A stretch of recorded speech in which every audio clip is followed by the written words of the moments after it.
Well, it's a rainy day here in New York, and it just feels like one of those Iroquorian story days to me. Where shall I begin?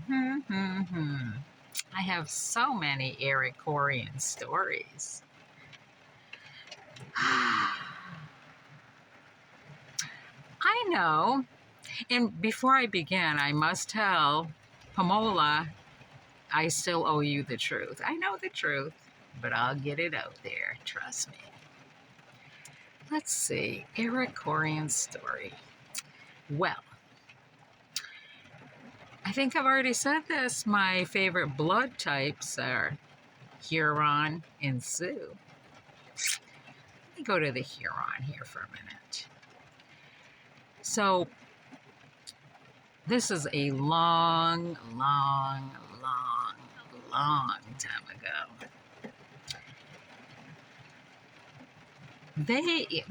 Let me even go back even further, okay? So how this earth was set up and the secrets of the universe are, whoever discovered the secrets of the earth first were the rulers of the secrets. Okay? So it was kind of like in the people's best interest to be the first.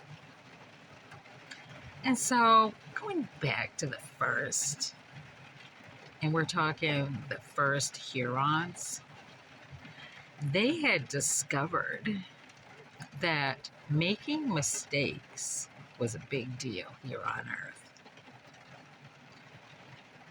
Not only making mistakes, but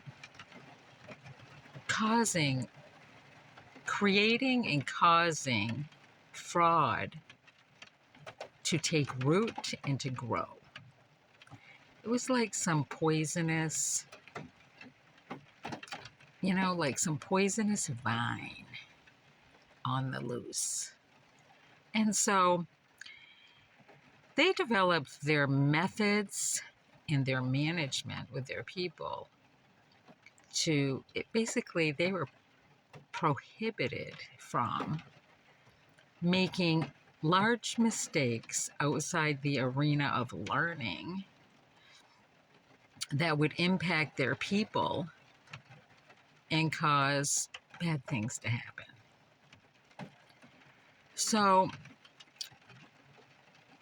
they also discovered that there is a way to go back and fix mistakes with themselves and with their people. So they had developed a way of, let's say, time travel so that they could go back and fix the mistakes that were made so that catastrophic mistakes would not occur with their people moving forward. So they had done this process of people management for hundreds and thousands of years. And they occupied mostly the northern hemisphere. And their counterparts, let's say, occupied the southern hemisphere. They were known as the Sioux. So, like I said, hundreds and thousands of years, they were always going back or even sending their people who made the mistakes back to fix the mistakes that were made that caused catastrophic harm to their people. And then women started asking the question. So the women from the Huron and the women from the Sioux, they started asking these questions. What happens to their children when they set the clocks back? In particular, if a woman she has a child in her womb, what happens to not only the woman, but the child? Is the clock set back for that child? And so this was a very heightened concern that had never been placed out there. And the Huron decided, hold on, we're getting close to that moment where we have to set the clocks back, okay?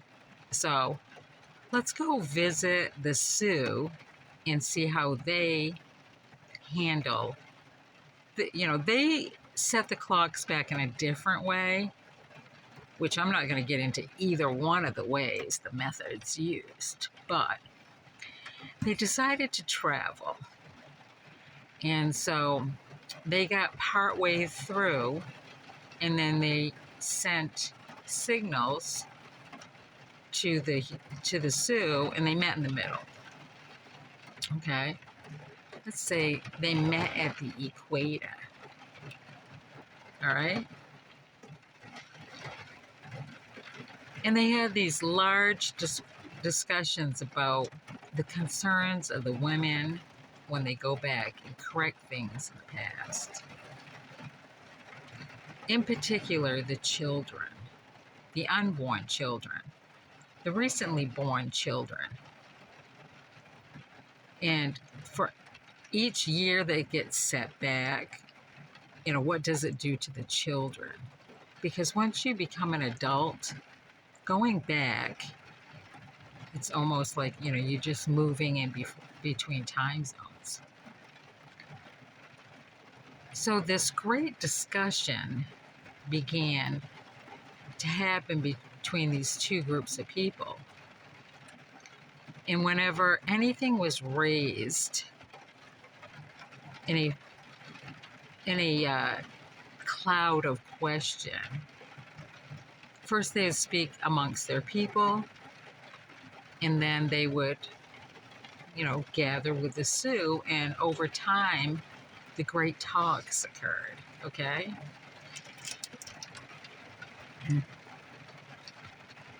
At some point, there was an agreement not to continue on with the old methods. You had to lay down the old method of doing things. And there was great conflict in that because it's like tradition. It's the history, not only of the land, but of the people. And they had been doing it for hundreds and thousands of years. And so a large group of people who said, no, we're not putting down our old ways, separated themselves out. And then the other group that said, we have to make this change, went another way. And so the two groups split. The old ways versus the new ways, okay? Throughout history, you're probably going to hear, I see it, I watch videos, that the Huron were the most feared of all. Next to the Comanche. The Comanche, they were pretty feared, but when you're talking up north, the Huron were very feared.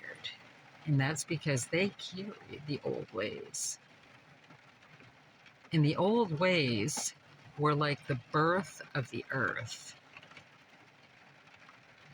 So you can change some things, but once that earth starts recognizing the original pattern coming about, unfolding, if you will, the earth is going to respond, because that's the way it was supposed to be. Because who taught the people, the original people? Mother Earth did. Who do you think was the greatest teacher here? She taught them. Think about it.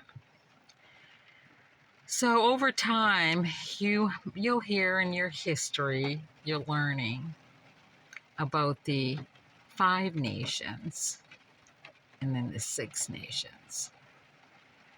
And I want you to think about that switch that happened. The old ways versus the new ways. Because under the 5, there's a structure and there's a house. And under that structure, there's strict rules which require permissions. Permissions to enter, permissions to pretty much do everything once you're in that house. Even when you're outside the house, there's permissions, all permission based. And there's a lot of rules.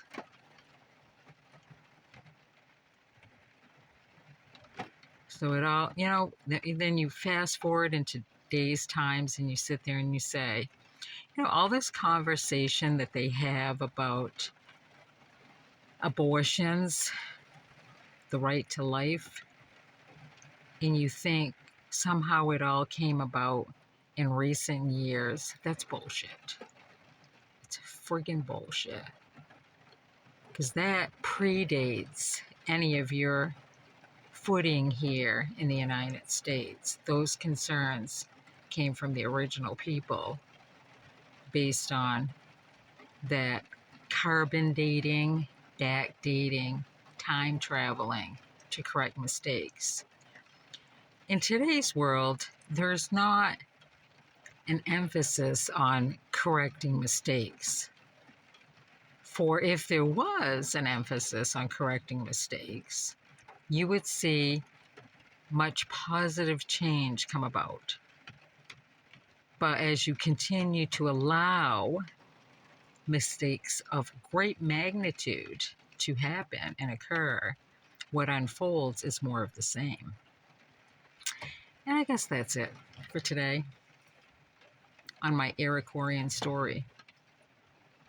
Women had a voice back in those days. The voice had to be carried up with the strength of warriors to the appropriate people. And under that cloud of dust, their voices were heard. In today's world, women in general, although they carry the position and the clout, the title, so to speak, with the pay, they don't make positive movement the way they should make positive movement, by leaving positive tracks to follow, because it's all about greed, power, and control. And women's rights really did no justice.